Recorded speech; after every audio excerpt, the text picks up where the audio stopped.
네, 오늘은 다니엘 7장 말씀입니다. 다니엘 7장 말씀은 다니엘이 환상 중에 본 네 짐승에 대한 그런 이야기, 그리고 그거에 대한 의미심장한 해석을 담고 있습니다. 그래서 다소 좀 어렵게 느껴질 수도 있지만 이런 것들을 이제 뭐 묵시문학이라고도 합니다. 근데 이런 것들이 스가랴서도 그렇고 또 다니엘도 그렇고 또 요한계시록도 그렇고 이런 우리가 이 세상에서 보는 현실적인 얘기가 아닌, 현실이 아닌 상징적인 어떤 의미를 담은 어떤 이미지로 얘기를 하고 있기 때문에 우리가 그런 이미지가 담고 있는 어떤 영적인 의미를 이해해야 이게 뭘 말하는 거구나 하는 걸 알게 되는 거예요. 그런데 왜 쉽게 얘기를 하지 어렵게 이렇게 상징으로 보여주느냐라고 그렇게 얘기하는데, 어떤 그냥 현실적인 얘기를 하는 것보다도 이렇게 상징적인 얘기를 해야 더 많은 그 진리를 또 원리를 쉽게 설명해 줄 수 있는 거예요. 그래서 알면 더 쉬운 거고 모르면 수수께끼 같아가지고 그게 뭔 말인가 할 수 있는 거죠. 세상 왕들이 느부갓네살이나 벨사살이나 뭐 이런 사람들이 어떤 꿈을 꾸거나 어떤 상징적인 것을 보고 그걸 막 번민하고 그게 무슨 의미인지 고민하는 것처럼 고민하게 되지만, 또 눈이 열리면 영안이 열리고 눈이 열리면 이게 그런 의미였구나 하는 걸 알게 되면 참 의미심장하다라는 걸 말해주게 됩니다. 다니엘이 벨사살 왕 때 꿈과 환상을 본 얘기입니다. 꿈인 듯 환상인 듯. 환상이라는 것은 어떤 이미지를 봤다는 거고, 꿈도 마찬가지죠. 우리 내면에 꼭 잠자면서만 이렇게 꿈을 꾸는 것이 아니라 비몽사몽 간에 하나님이 주신 어떤 그 꿈 같은 그런 환상 속에 이렇게 빠져들어서 뭔가를 보는 걸 말할 수 있어요. 근데 다니엘은 그때 이 바다에서 올라오는 네 짐승을 봤다라고 그렇게 얘기하면서 그 짐승의 모습이 각각 다 다르더라라고 얘기합니다. 첫째 짐승은 사자 같은데 독수리 날개를 가졌고, 그리고 두 번째 짐승은 곰 같은데 그 입에다가 갈빗대 3개를 물었다라는 게 특징이에요. 그러면서 막 주변에 있는 사람들이 그 짐승에게 하는 말이 많이 먹어라, 이렇게 많은 고기를 먹어라 라고 그렇게 얘기했다라는 그런 내용. 그리고 세 번째 짐승은 표범 같은데 새 날개가 있고 네 머리가 있고 그 네 머리가 권세를 받았다라고 얘기하고, 네 번째 짐승은 아주 무시무시한 짐승이다 라고 그렇게 얘기하면서 사실 네 번째 짐승에 더 강조점을 두고 얘기를 하고 있어요. 너무 무섭고 무시무시하고 놀랍고 쇠 이빨을 가졌고 먹고 부서뜨리고 발로 밟고 다른 짐승과는 차원이 다르더라. 그리고 10뿔이 있고 그 중에 또 한 뿔이 돋아나는데 3뿔을 뽑아버리고 돋아나더라 라고 하는 그런 특별한 얘기를 하고, 그 돋아난 뿔에는 사람의 눈이 있고 입이 있어서 아주 큰 말을 하더라. 이 큰 말을 한다라는 말은 말을 너무 잘하더라 이런 뜻입니다. 너무 말을 잘하더라. 그렇게 얘기해서 이 네 짐승에 대한 얘기를 하고, 그것 때문에 이게 무슨 의미인가 고민하고 번민하고 있었어요. 그러니까 어떤 꿈을 꾸고 환상을 보고 그게 무슨 의미인지 고민하는 건 우리 모든 사람들이 대부분 하는 바예요. 그런데 그 꿈을 알려주는 게 이제 바로 하나님이다라고 지금 말하고 있죠.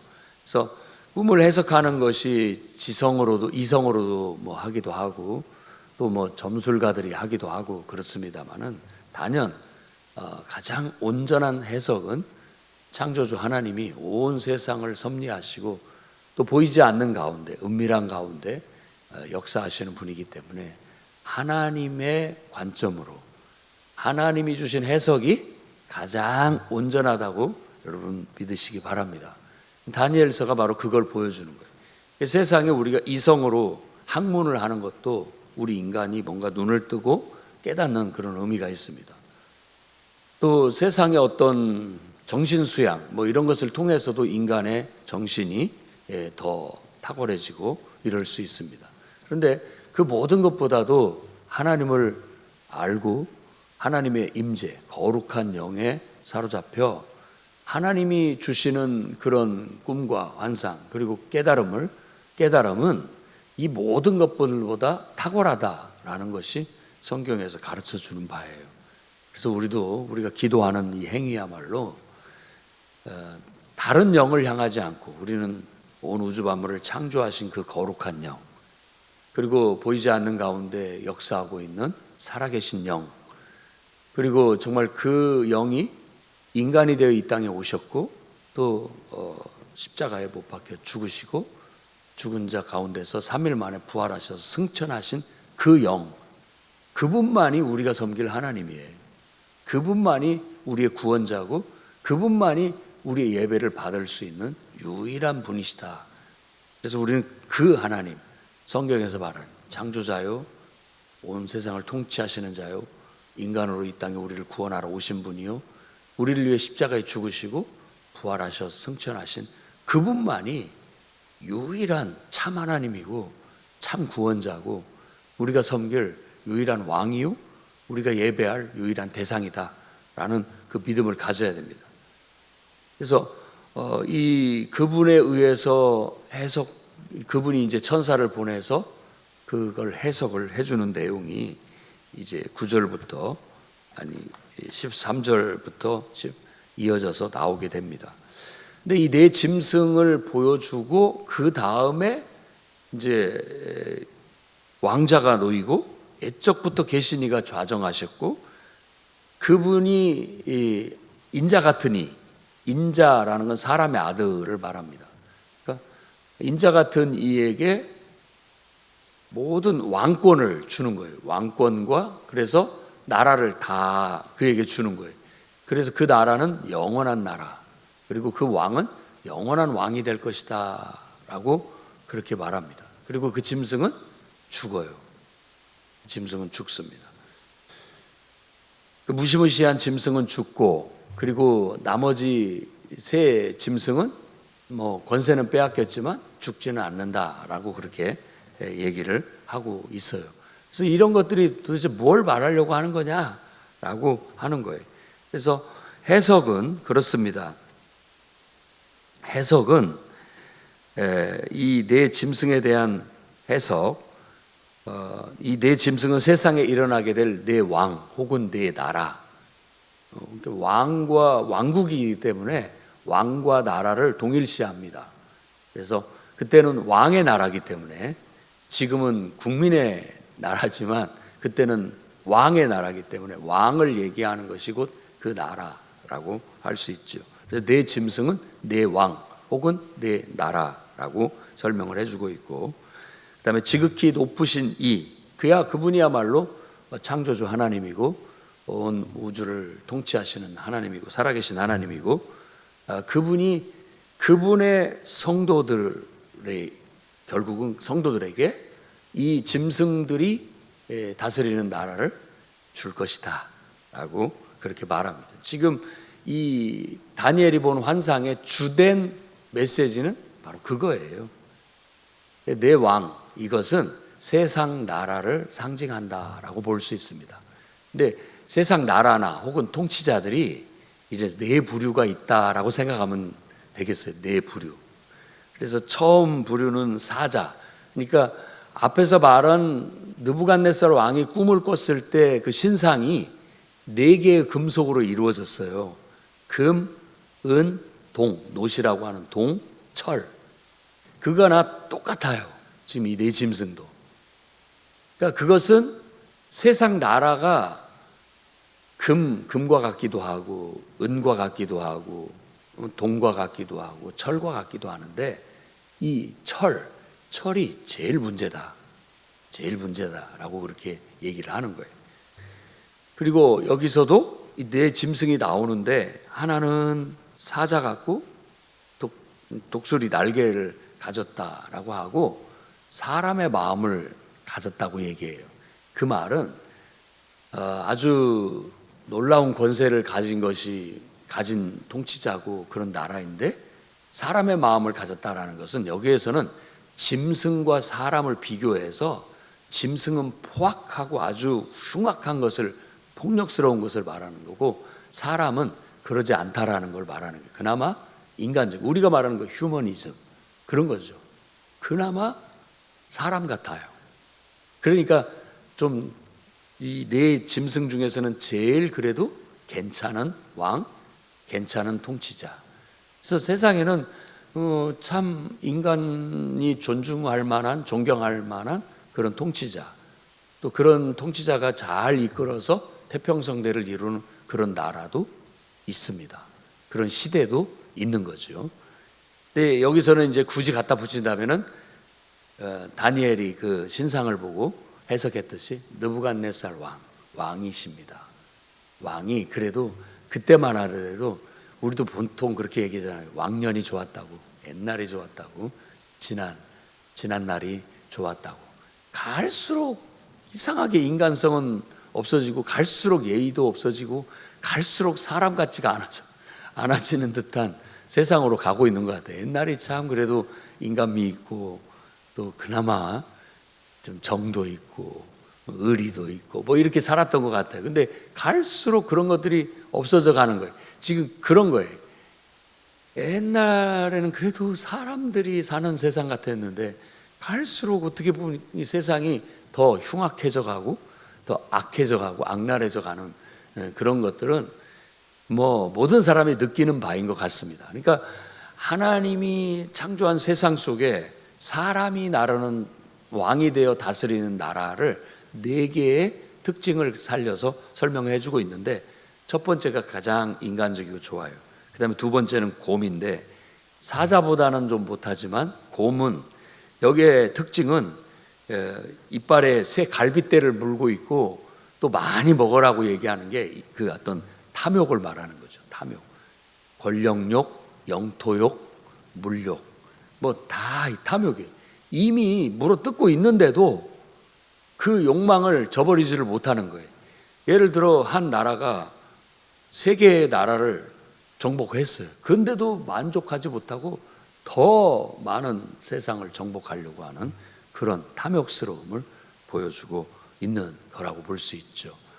그냥 우리 모든 나라들이 다 어찌 됐다 보니까는 뭐 땅이 정해져 가지고 구역이 돼 가지고 또 하나님의 섭리 속에서 이렇게 국가를 이루고 나라를 이루고 살아가면 좀 서로 국가들끼리 사이좋게 잘 지내면서 서로 상생하고 서로 도움을 주고받으면서 이렇게 평화롭게 살아가면, 질서 있고 균형 있게 살아가면 얼마나 좋겠습니까? 그런데 이상하게 안 그래요. 어떤 힘이 강해진 나라가 다른 나라를 다 이렇게 침략해서 잡아먹어요. 그런 어떤 모습들을 세상 나라는 그렇다. 세상 통치자들, 군왕들, 권력을 맛을 본 사람들은 더 많은 권력을 얻으려고 이렇게 탐욕스러워진다라는 걸 보여주고 있습니다.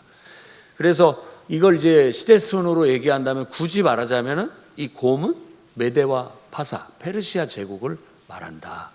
이 페르시아 제국에 이제 뭐 다리오 왕이라든지 크세르크세스, 성경에서 아닥사스다라고 하는 이런 왕들, 이제 다리오 왕 때 막 뭐 나라를 정복하기 위해서 이제 그 지금으로 말하자면 우리 중동이잖아요. 중동에서부터 발원을 해서 이집트를 점령하고 거기에서 그치잖아요. 그리스를 점령하기 위해서 이 페르시아 제국 때 애를 썼어요. 그래서 거기서 뭐 펠로폰네스 전쟁이라든지 우리가 영화에서 봤던 300이라든지 그 마라톤과 해당되는 그런 전쟁이라든지 이런 모든 것이 페르시아 제국 때 일어났던 그 탐욕스러운 정복 전쟁을 말하는 거예요. 그래서 굳이 말하자면 이게 페르시아 제국을 말한다라고 볼 수 있고, 세 번째 짐승은 표범입니다. 표범은 새의 날개를 가졌고 4날개를 가졌고 머리가 4이다라고 그렇게 얘기해요. 그래서 표범은 좀 빠르잖아요. 근데 이것은 이제 큰 권세를 가졌는데 이걸 헬라 제국, 그리스 제국을 말하는데 우리가 잘 아는 알렉산더가 30세 때 이 큰 야망을 갖고 세계 정복을 이루어서 세상을 내가 살기 좋은 세상으로 만들겠다 하는 비전을 가지고 막 급속도로 점령을 해 나갑니다. 그리스 마케도니아에서부터 시작이 돼가지고 넘어와가지고 이 페르시아 제국을 다 삼키고 막 인도까지 가려고 했던 그 왕이 알렉산더예요. 그의 전쟁의 목적은 세상을 문명화시키겠다라는 거예요. 그리스의 이 위대한 문명으로 그들을 다 문명을 일깨워주겠다 하는 그런 마음으로 갔었죠. 그래서 그때만 하더라도 알렉산더가 이렇게 막 정복을 할 때 통치자들은 싫어했지만 일부 국민들은 좋아했다고 해요. 왜냐하면 자기들 통치자가 싫고 그런 왕이 와서 다스려줬으면 좋겠다라는 생각 때문에 환영을 받기도 했다고 해요. 그런데 그가 33살에 죽습니다. 요절을 해요.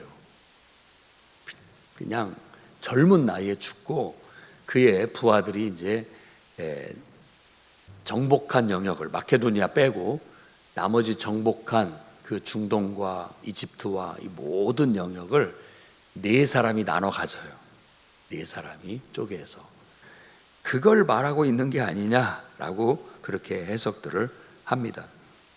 그래서 머리가 넷이라는 것이 바로 그 알렉산더가 정복한 지역을 4명의 후계자들이 쪼개서 나누어서 헬레니즘 시대를 열었다, 이런 걸 보여준다고 볼 수 있습니다. 아무튼 이렇게 너무 정복을 많이 하고 영토가 크면 하나로 유지되기가 쉽지 않아요. 그러니까 쪼개집니다라는 것을 의미한다고도 볼 수 있겠습니다. 그 다음에 4번째 짐승에 방점을 두고 있어요. 다니엘은 지금 앞에서도 이제 다리오 왕 때 자기가 사자굴에 던져지는 일도 겪었고, 뭐 많은 그런 이제 느부갓네살, 벨사살, 그 다음에 메대 다리오, 그리고 페르시아의 고레스, 오랜 세월을 나이 먹도록 다 그 모든 걸 봤어요. 보고 깨달은 바, 또 그런 쪽에 세상 나라에 대해서 통치자로서, 또 통치자의 한 사람으로서, 지도자의 한 사람으로서 세상 나라가 어떻게 될 것인가 궁금해했던 것 같고, 그걸로 인해서 많은 묵상과 기도를 했던 것 같아요. 그러니까 하나님께서 이런 꿈을 보여주신 거죠. 세상 나라는 이 4짐승과 같다. 4짐승과 같다. 이 4번째 짐승은 포악하기가 이루 말로 할 수가 없다. 무시무시한 짐승이다. 이 짐승은 어떤 세상에 있는 뭐 사자, 곰, 표범 이런 걸로 설명이 불가할 만큼 무서운 괴물이다 라고 그렇게 말해요. 그가 얼마나 잔인한지 뭐 다 물어뜯고 부서뜨리고 짓밟고 다른 짐승하고는 차원이 다르다라고 얘기하고 있고, 열불이 난다라고 해서 이제 그 나라의 열불이라고 한다면, 뿔은 이제 보통 통치자 왕을 얘기하는데 열왕이 일어나게 되는데 꼭 뭐 10명을 때려 맞추는 것이 아니라 열왕이라는 것은 10개라는 것은 충분한 숫자를 말합니다. 충분한 숫자. 손가락이 10개이기 때문에 그 대부분 그냥 상징적으로 쓸 때는 그렇게 맞춰요. 그런데 그 중에서 한 뿔이 돋아나서 아주 유독히 포악스러운 왕이 일어나는데, 그 한 뿔이 하는 일이 뭐냐면 하나님의 거룩한 하나님의 성도들을 핍박하고 죽이는 일이에요.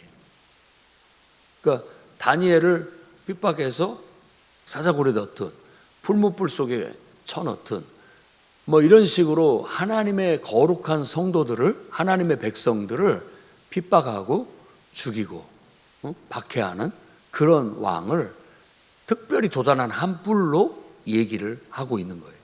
그런데 결국은 그런 포악스러운 나라, 하나님을 예배하고 하나님을 섬기는 성도들을 핍박하고 박해하던 그 나라는 하나님이 싸워서 그를 죽일 것이다 라고 그렇게 얘기하는 거예요.